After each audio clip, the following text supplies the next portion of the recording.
सागर की मछली सागर से अपरिचित रह जाती है। इसलिए नहीं कि सागर बहुत दूर है, इसलिए कि सागर बहुत निकट है। जो दूर है वो दिखाई पड़ता है, जो निकट है वो आंख से ओझल हो जाता है।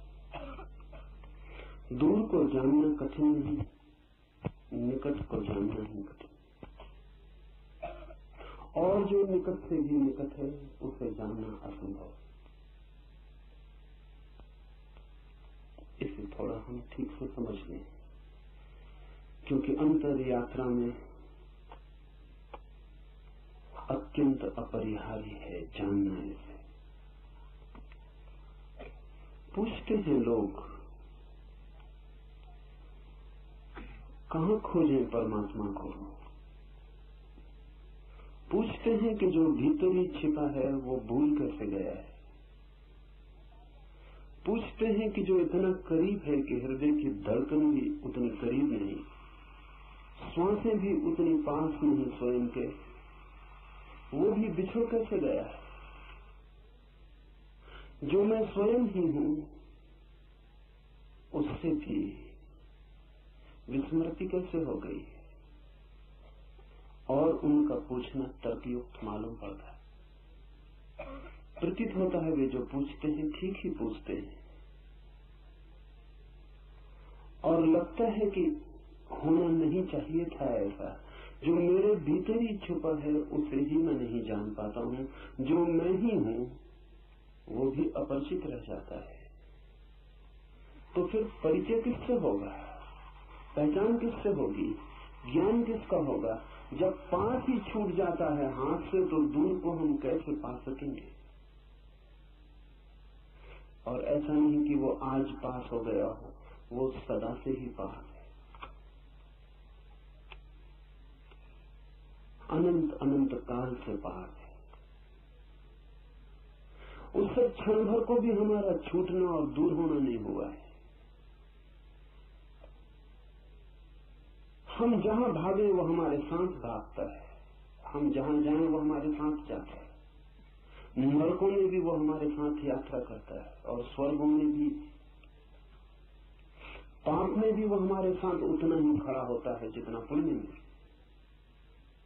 ये कहना भी ठीक नहीं कि साथ खड़ा होता है, क्योंकि जो हमारे साथ होता है उससे भी थोड़ी दूरी होती। हमारा होना और उसका होना एक ही बात है। अगर ये सच है तो इस जगत में बड़ा चमत्कार हो गया कि हम अपने को ही खो बैठे। जो असंभव मालूम पड़ता है, अपने को कैसे खोया जा सकता? अपनी छाया तक को खोना मुश्किल है, हम अपनी आत्मा को खो बैठे हैं। ये कैसे हो सकता है? और ये हुआ है। उसके होने की घटना कैसे घटती है वही इस सूत्र का सार है। इस सूत्र में प्रवेश करने के पहले इसके बुनियादी आधार समझ लें।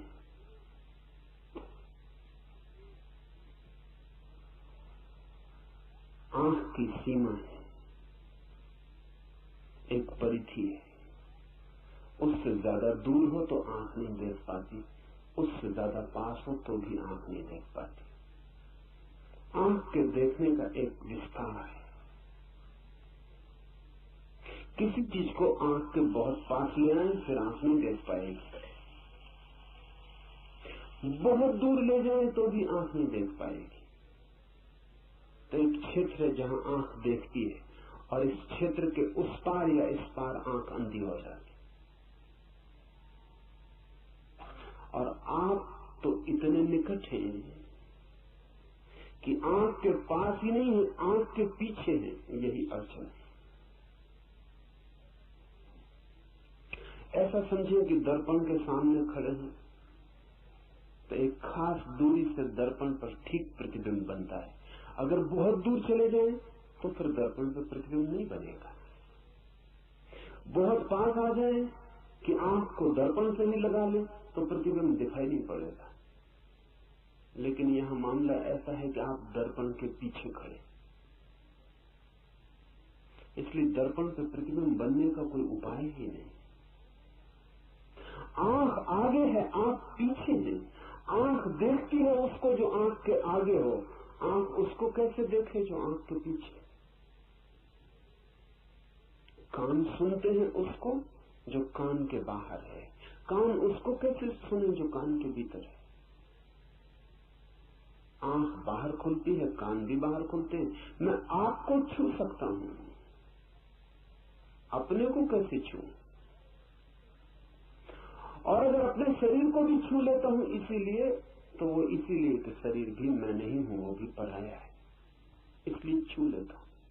लेकिन जो मैं हूं, जो छू रहा है, उसे कैसे छू? उसे किससे छू? इसलिए हाथ सब छू लेते हैं और खुद को नहीं छू पाते।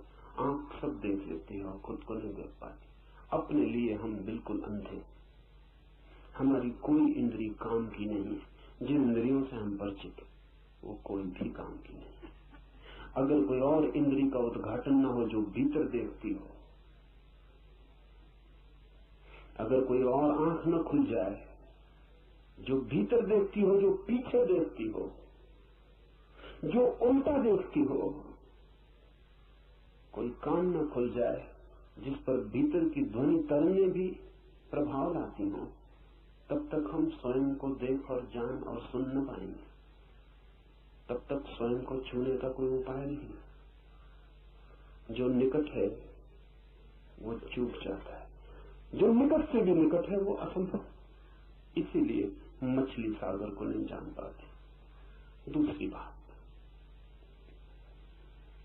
सागर में ही पैदा होती है, सागर में ही जीती है, सागर ही उसका भोजन, सागर ही उसका पेय, सागर ही उसका प्राण, सागर ही सब कुछ। फिर सागर में ही मरती और लीन हो जाती। जानने के लिए मौका नहीं मिलता क्योंकि दूरी नहीं मिलती, फासला नहीं मिलता। मछली को सागर का पता चलता है अगर कोई उठा के उसे सागर के किनारे फेंक दे, तभी। ये बड़ी उल्टी बात हुई। सागर का पता तब चलता है जब सागर से दूर हो जाए। तो मछली तरसती है रेत पर, धूप में, तब उसे सागर का पता चलता है, क्योंकि इतनी दूरी तो चाहिए पता चलने के लिए।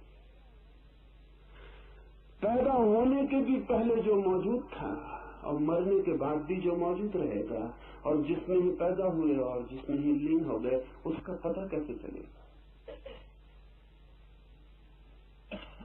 पता चलने के लिए थोड़ी बिछड़न, थोड़ा बिछोड़ होना चाहिए।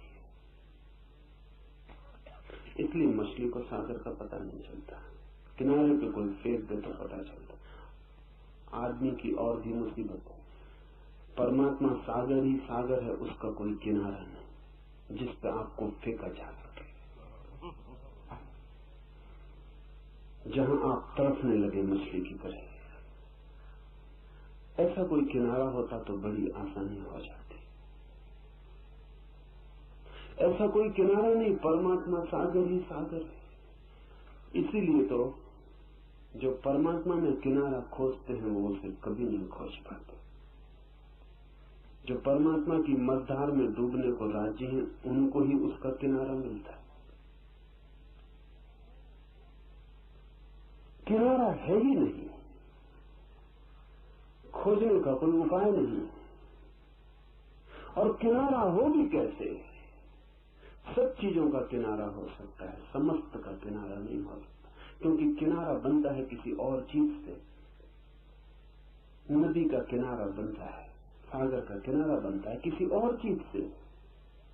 परमात्मा के अतिरिक्त कुछ और नहीं है जिससे किनारा बन सके। परमात्मा का अर्थ ही इतना है कि जिसके अतिरिक्त और कुछ नहीं। परमात्मा का मतलब कोई आकाश में बैठे हुए किसी व्यक्ति का नहीं है जो जगत को चला रहा हो। ये तो बच्चों की कहानियां है। परमात्मा से अर्थ है उस तत्व का जिसके अतिरिक्त और कुछ भी नहीं। ये उसकी वैज्ञानिक परिभाषा हुई। परमात्मा का अर्थ है समस्त, सर्व, सब कुछ, जो भी है। जो भी है उसका कोई किनारा नहीं हो सकता है, क्योंकि उसके अतिरिक्त कुछ किनारा बनने को बचता नहीं है। इसलिए परमात्मा मझधार है, वहां कोई किनारा नहीं। जो डूबने को राजी है वो उबर जाता है, जो उबरने की कोशिश करता है बुरी तरह डूबता है।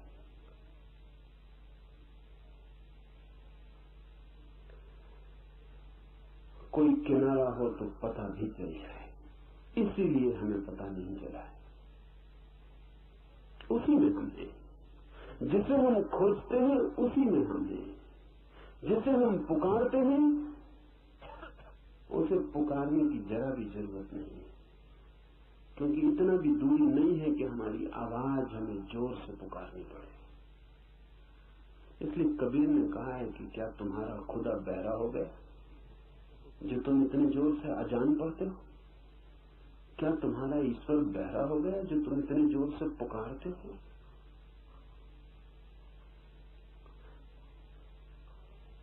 इतने पास है कि आवाज देने की भी तो जरूरत नहीं।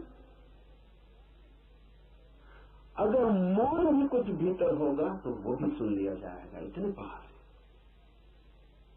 है। दूसरे को पुकारना हो तो आवाज देनी पड़ती है, खुद को पुकारने के लिए आवाज देने की भी क्या जरूरत है?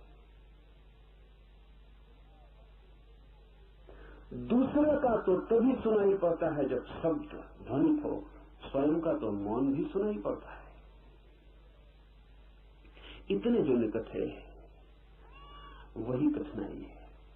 इसे ठीक से ख्याल में ले लें कि सत्य से हम इसलिए चूक गए हैं क्योंकि हम उसी में पैदा होते, उसी से बनती हमारी मांस मज्जा, उसी से निर्मित होती हमारी हड्डियां, वही है हमारा श्वास, वही है हमारा प्राण, वही सब कुछ है। अनेक अनेक रूपों में, अनेक अनेक द्वारों से हम उसी का जोड़ है, उसी का खेल।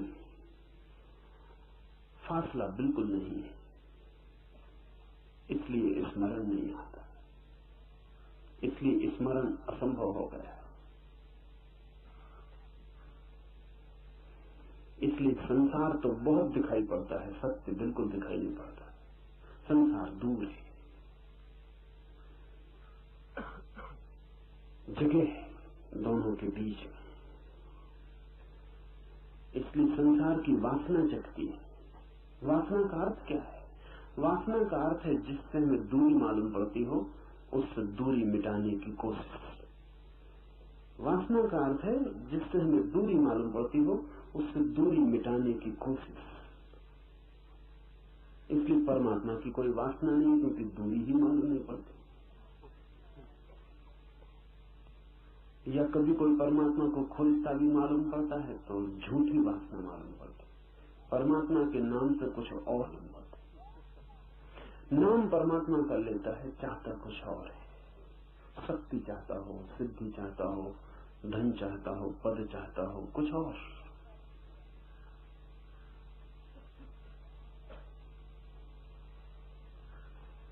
एक मित्र मुझे आके कहते थे कि जब से आपके शिविर में, साधना में लीन होने लगे बड़ा लाभ हो रहा है। पूछा क्या लाभ हो रहा है? तो उन्होंने कहा अभी आध्यात्मिक तो नहीं हो रहा लेकिन आर्थिक शुरू हो गया।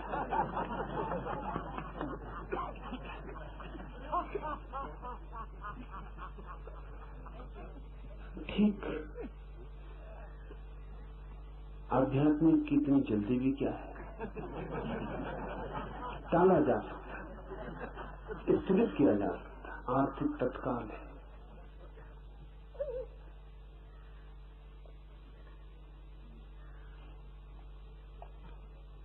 हम खोजते कुछ और है, नाम कुछ और देते हैं। जहां जहां हमने परमात्मा लिख छोड़ा, अगर जरा हम लेबल उखाड़े तो भीतर कुछ और पाया जाए। हम कुछ और चाहते हैं। जो आदमी कुछ और चाहता है परमात्मा के नाम से, वो आदमी उससे ज्यादा बेईमान है जो सीधा संसार चाहता है। कम से कम एक ऑनेस्टी, एक ईमानदारी है।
व्याकाशमन्तरे संचरन् यमाकाशोलवेद यस्य मनः शरीरं यो न मनोन्तरे संचरन् यं मनो न वेद यस्य बुद्धिः शरीरं यो बुद्धिमन्तरे संचरन् बुद्धिर्न वेद यस्याहंकारः शरीरं योऽकार अन्तरे संचरन् अहङ्कारो न वेद यस्य चित्तं शरीरं यस्य चित्तम् अन्तरे संचरन् यमचित्तं न वेद यस्माव्यक्तं शरीरं यो व्यक्तमन्तरे संचरन् नव्यक्तं न वेद यस्याक्षरं शरीरं योऽक्षरमन्तरे संचरन् यमाक्षरं न वेद यस्य मृत्युः शरीरं यो मृत्युमन्तरे संचरन् यं मृत्युर्न वेद सर्वभूतान्तरत्मा महापापात्मनां दिव्यो देवनारायण अहं समेतियो भावो देहाख्यादावानात्मनि अध्यासेयं निरस्तवो विदुषा ब्रह्मनिष्ठया। शरीर के भीतर हृदय रूपी गुहा में एक अजन्मा नित्य रहता है। इसका शरीर पृथ्वी है। वो पृथ्वी के भीतर रहता है तो पृथ्वी उसे जानती नहीं। जल जिसका शरीर है और जल के अंदर जो रहता है तो जल जिसे जानता नहीं। तेज जिसका शरीर है और जो तेज के भीतर रहता है तो भी तेज जिसको जानता नहीं। जो वायु के भीतर रहता है और वायु जिसका शरीर है तो वायु जिसे जानता नहीं। आकाश जिसका शरीर है और जो आकाश के भीतर रहता है पर आकाश जिसे जानता नहीं। मन जिसका शरीर है और जो मन के भीतर रहता है तो भी मन उसको जानता नहीं। बुद्धि जिसका शरीर है और बुद्धि के भीतर जो रहता है तो भी बुद्धि जिसको जानती नहीं। अहंकार जिसका शरीर है और जो अहंकार के भीतर रहता है तो भी अहंकार जिसको जानता नहीं। चित्त जिसका शरीर है और चित्त के भीतर जो रहता है तो भी चित्त जिसको जानता नहीं। अव्यक्त जिसका शरीर है और अव्यक्त के भीतर जो रहता है तो भी अव्यक्त जिसको जानता नहीं। अक्षर जिसका शरीर है और अक्षर के भीतर रहता है तो भी अक्षर जिसको जानता नहीं। मृत्यु जिसका शरीर है और मृत्यु के अंदर जो रहता है तो भी मृत्यु जिसे जानती नहीं। वही इन सर्वभूतों का अंतरात्मा है। उसके पाप नष्ट हो गए हैं और वही एक दिव्य देव नारायण है। जो इंद्रियां आदि अनात्म पदार्थ है इनके ऊपर मैं मेरा ऐसा जो भाव है वो अध्यास भ्रम है। इसलिए विद्वान को ब्रह्म निष्ठा द्वारा इस अध्यास को दूर करना चाहिए। Inside the body, in the cavity of the heart, dwells that one unborn eternity. The earth is its body. It lives inside the earth, but the earth does not know it. The water is its body. It lives inside the water, but the water does not know it. Fire is its body. It lives inside the fire, but the fire does not know it. Air is its body. It lives inside the air, but the air does not know it. Ether is its body, but it lives inside the ether, but the ether does not know it. Mind is its body, it lives inside the mind, but the mind does not know it. Intellect is its body, it lives inside the intellect, but the intellect does not know it. Ego is its body, it lives inside the ego, but the ego does not know it. Chitta, thought, is its body, it lives inside the chitta, but the chitta does not know it. The unmanifest is its body, it lives inside the unmanifest, but the unmanifest does not know it. The imperishable is its body, it lives inside the imperishable, but the imperishable does not know it. Death is its body, it lives inside death, but death does not know it. That is the inner self of all matter, the sense of which has dissolved and wishes the life. The body and sense organs, etc., are of non-self, and above them, the thought of me and mine is a false identification. Therefore, a learned one should, through faith in the Supreme, free himself from this illusion.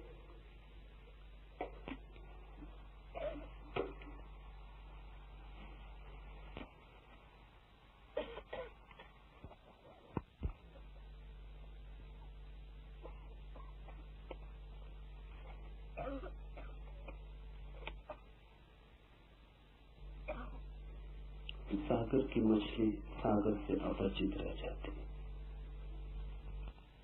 इसलिए नहीं कि सागर बहुत दूर है, इसलिए कि सागर बहुत निकट है। जो दूर है वो दिखाई पड़ता है, जो निकट है वो आंख से ओझल हो जाता है। दूर को जानना कठिन नहीं, निकट को जानना ही कठिन, और जो निकट से भी निकट है उसे जानना असंभव। इसे थोड़ा हम ठीक से समझ लें, क्योंकि अंतर यात्रा में अत्यंत अपरिहार्य है जानना इसे। पूछते हैं लोग, कहां खोजें परमात्मा को? पूछते हैं कि जो भीतर ही छिपा है वो भूल कैसे गया है? पूछते हैं कि जो इतना करीब है कि हृदय की धड़कन भी उतनी करीब नहीं, श्वासें भी उतनी पास नहीं स्वयं के, वो भी बिछड़ कैसे गया है? जो मैं स्वयं ही हूं उससे भी विस्मृति कैसे हो गई? और उनका पूछना तर्कयुक्त मालूम पड़ता है। प्रतीत होता है वे जो पूछते हैं ठीक ही पूछते हैं, और लगता है कि होना नहीं चाहिए था ऐसा। जो मेरे भीतर ही छुपा है उसे ही मैं नहीं जान पाता हूं, जो मैं ही हूं वो भी अपरिचित रह जाता है। तो फिर परिचय किससे होगा? पहचान किससे होगी? ज्ञान किसका होगा? जब पास ही छूट जाता है हाथ से, तो दूर को हम कैसे पा सकेंगे? और ऐसा नहीं कि वो आज पास हो गया हो, वो सदा से ही पास है, अनंत अनंत काल से पास है। उससे क्षण भर को भी हमारा छूटना और दूर होना नहीं हुआ है। हम जहां भागे वो हमारे साथ भागता है, हम जहां जाएं वो हमारे साथ जाता है। नरकों में भी वो हमारे साथ यात्रा करता है, और स्वर्गों में भी, पाप में भी वो हमारे साथ उतना ही खड़ा होता है जितना पुण्य में।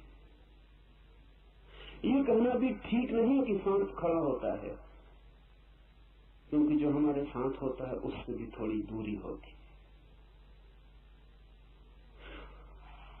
हमारा होना और उसका होना एक ही बात है। अगर ये सच है तो इस जगत में बड़ा चमत्कार हो गया कि हम अपने को ही खो बैठे। जो असंभव मालूम पड़ता है, अपने को कैसे खोया जा सकता? अपनी छाया तक को खोना मुश्किल है, हम अपनी आत्मा को खो बैठे हैं। ये कैसे हो सकता है? और ये हुआ है। उसके होने की घटना कैसे घटती है, वही इस सूत्र का सार है। इस सूत्र में प्रवेश करने के पहले इसके बुनियादी आधार समझ लें।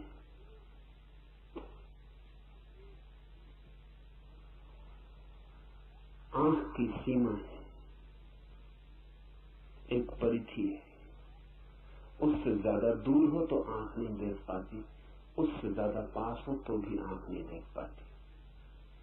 आंख के देखने का एक विस्तार है। किसी चीज को आंख के बहुत पास ले आए फिर आंख नहीं देख पाएगी, बहुत दूर ले जाए तो भी आंख नहीं देख पाएगी।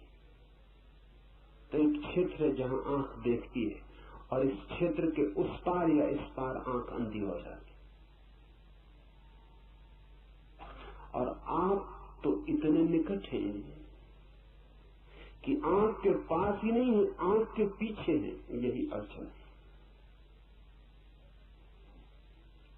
ऐसा समझिए कि दर्पण के सामने खड़े हैं तो एक खास दूरी से दर्पण पर ठीक प्रतिबिंब बनता है। अगर बहुत दूर चले जाएं तो फिर दर्पण पर प्रतिबिंब नहीं बनेगा। बहुत पास आ जाए कि आंख को दर्पण से ही लगा ले तो प्रतिबिंब दिखाई नहीं पड़ेगा। लेकिन यहां मामला ऐसा है कि आप दर्पण के पीछे खड़े, इसलिए दर्पण पर प्रतिबिंब बनने का कोई उपाय ही नहीं।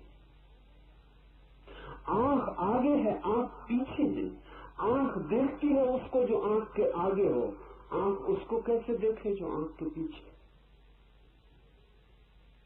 कान सुनते हैं उसको जो कान के बाहर है, कान उसको कैसे सुने जो कान के भीतर है।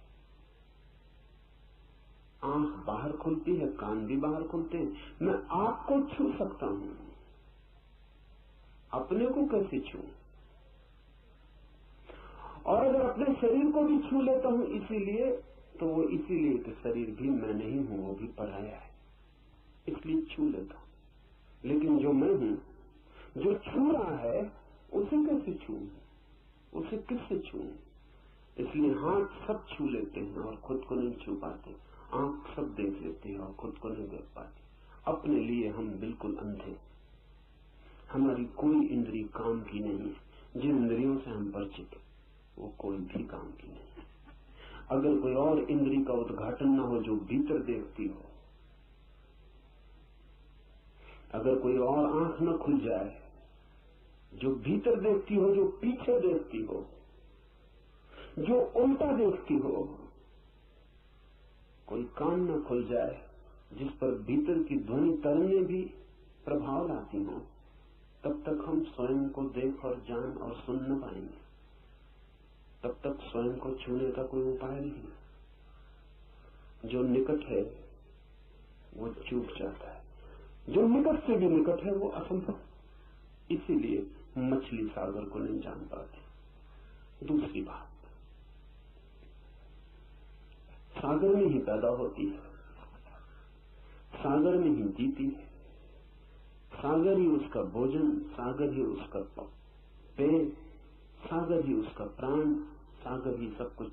फिर सागर में ही मरती और लीन हो जाती। जानने के लिए मौका नहीं मिलता क्योंकि दूरी नहीं मिलती, फासला नहीं मिलता। मछली को सागर का पता चलता है अगर कोई उठा के उसे सागर के किनारे फेंक दे, तभी। ये बड़ी उल्टी बात हुई।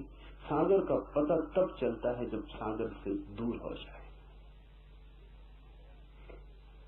तो मछली तरसती है रेत पर, धूप में, तब उसे सागर का पता चलता है, क्योंकि इतनी दूरी तो चाहिए पता चलने के लिए। पैदा होने के भी पहले जो मौजूद था और मरने के बाद भी जो मौजूद रहेगा, और जिसमें ही पैदा हुए और जिसमें ही लीन हो गए, उसका पता कैसे चलेगा? पता चलने के लिए थोड़ी बिछड़न, थोड़ा बिछोड़ होना चाहिए। इसलिए मछली को सागर का पता नहीं चलता। किनारे पे कोई फेंक दे तो पता चलता। आदमी की और भी मुसीबत है। परमात्मा सागर ही सागर है, उसका कोई किनारा नहीं जिस पर आपको फेंका जा सके। जहां आप तड़पने लगे मछली की तरह, ऐसा कोई किनारा होता तो बड़ी आसानी हो जाती। ऐसा कोई किनारा नहीं, परमात्मा सागर ही सागर है। इसीलिए तो जो परमात्मा में किनारा खोजते हैं वो उसे कभी नहीं खोज पाते। जो परमात्मा की मझधार में डूबने को राजी हैं, उनको ही उसका किनारा मिलता है। किनारा है ही नहीं, खोजने का कोई उपाय नहीं, और किनारा हो भी कैसे? सब चीजों का किनारा हो सकता है, समस्त का किनारा नहीं हो सकता, क्योंकि किनारा बनता है किसी और चीज से। नदी का किनारा बनता है, सागर का किनारा बनता है किसी और चीज से। परमात्मा के अतिरिक्त कुछ और नहीं है जिससे किनारा बन सके। परमात्मा का अर्थ ही इतना है कि जिसके अतिरिक्त और कुछ नहीं। परमात्मा का मतलब कोई आकाश में बैठे हुए किसी व्यक्ति का नहीं है जो जगत को चला रहा हो। ये तो बच्चों की कहानी है। परमात्मा से अर्थ है उस तत्व का जिसके अतिरिक्त और कुछ भी नहीं। ये उसकी वैज्ञानिक परिभाषा हुई। परमात्मा का अर्थ है समस्त, सर्व, सब कुछ, जो भी है। जो भी है उसका कोई किनारा नहीं हो सकता है, क्योंकि उसके अतिरिक्त कुछ किनारा बनने को बचता नहीं है। इसलिए परमात्मा मझधार है, वहां कोई किनारा नहीं। जो डूबने को राजी है वो उबर जाता है, जो उबरने की कोशिश करता है बुरी तरह डूबता है।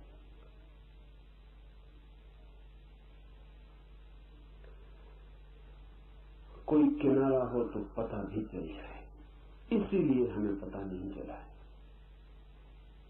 उसी में हम हैं, जिसे हम खोजते हैं उसी में हम हैं। जिसे हम पुकारते हैं उसे पुकारने की जरा भी जरूरत नहीं है, क्योंकि इतना भी दूरी नहीं है कि हमारी आवाज हमें जोर से पुकारनी पड़े। इसलिए कबीर ने कहा है कि क्या तुम्हारा खुदा बहरा हो गया जो तुम इतने जोर से अजान पढ़ते हो? क्या तुम्हारा ईश्वर बहरा हो गया जो तुम इतने जोर से पुकारते हो?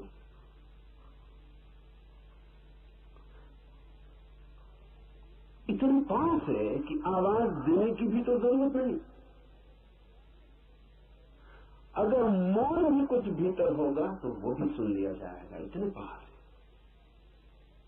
है। दूसरे को पुकारना हो तो आवाज देनी पड़ती है, खुद को पुकारने के लिए आवाज देने की भी क्या जरूरत है? दूसरे का तो तभी सुनाई पड़ता है जब शब्द ध्वनित हो, स्वयं का तो मौन भी सुनाई पड़ता है। इतने जो निकट है वही कठिनाई है। इसे ठीक से ख्याल में ले लें कि सत्य से हम इसलिए चूक गए हैं क्योंकि हम उसी में पैदा होते, उसी से बनती हमारी मांस मज्जा, उसी से निर्मित होती हमारी हड्डियां, वही है हमारा श्वास, वही है हमारा प्राण, वही सब कुछ है। अनेक अनेक रूपों में, अनेक अनेक द्वारों से हम उसी का जोड़ है, उसी का खेल। फासला बिल्कुल नहीं है, इसलिए स्मरण नहीं आता, इसलिए स्मरण असंभव हो गया। इसलिए संसार तो बहुत दिखाई पड़ता है, सत्य बिल्कुल दिखाई नहीं पड़ता। संसार दूर है,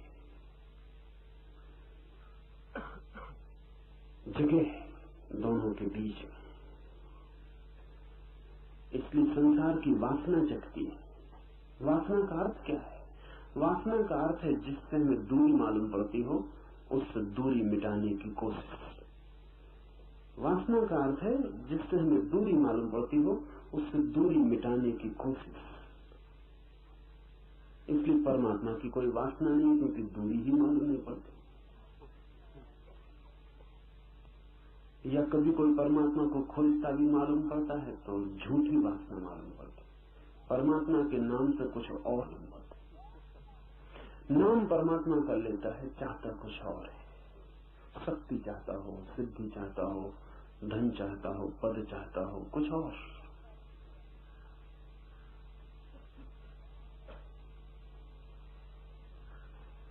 एक मित्र मुझे आके कहते थे कि जब से आपके शिविर में, साधना में लीन होने लगे बड़ा लाभ हो रहा है। पूछा क्या लाभ हो रहा है? तो उन्होंने कहा अभी आध्यात्मिक तो नहीं हो रहा लेकिन आर्थिक शुरू हो गया।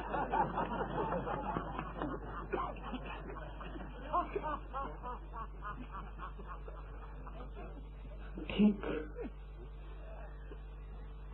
आध्यात्मिक की इतनी जल्दी भी क्या है, टाला जा सकता, स्थगित किया जा सकता। आर्थिक तत्काल है।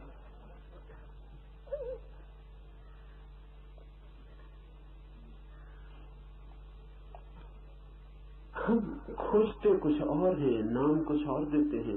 जहां जहां हमने परमात्मा लिख छोड़ा, अगर जरा हम लेबल उखाड़ दें तो भीतर कुछ और पाया जाए। हम कुछ और चाहते हैं। जो आदमी कुछ और चाहता है परमात्मा के नाम से, वो आदमी उससे ज्यादा बेईमान है जो सीधा संसार चाहता है। कम से कम एक ऑनेस्टी, एक ईमानदारी है।